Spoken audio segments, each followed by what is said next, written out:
Head scratchers for the Reformed tulip Calvinist people. Why does Calvinism, for most Calvinist Reformed tulip people, sound just like the Islam religion? That's the question. You may wonder where I'm getting that from. Well, I was listening to a former Muslim, Islamist, now Christian, that I don't think was lying. Here's the problem with what you're reading on the screen. I was talking into my phone as fast as I could, so some of the names might be off, the spellings might be off, but here's what happened. A report after Muhammad, their great prophet, from someone who hung out with him, he wrote his own bibliography, or whatever you want to call it, and what he heard from Muhammad. And it come to find out that Muhammad said that Allah would have created a world with sin in it no matter what, because he had to show his wrath, then his mercy, and his love. Doesn't that just sound just like Calvinism?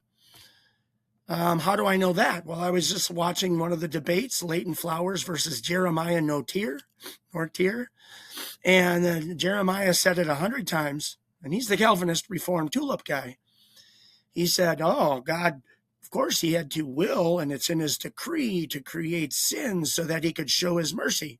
It's a mercy. Election is a mercy. Well, he had to create sin to get it done. Wow, that's amazing. He did say it in a roundabout way. You can read all that for yourself. Again, talking into my phone fast. By the way, I've got 114 of these talking into my phone. I haven't even touched these yet. But after listening to the Jeremiah Nortier and Leighton Flowers debate, I did remember this one and I had to go and find it. So, right.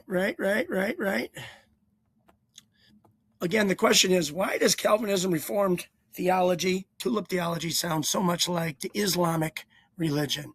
According to Islam, God had to create, or Allah had to create sin just so that he could show his mercy. As a matter of fact, if you read any of that, it also says, if everybody would have remained perfect, he would have wiped them out, said Muhammad's friend in his book.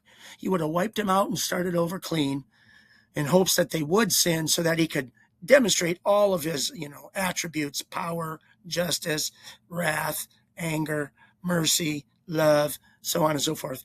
So head scratchers abound. Even if you don't believe me, go look this stuff up for yourself, see if it's true. Then I would suggest digging deeper in your theology. Why would it match up so well with Islam, which we all agree, Christians, that is fake can be?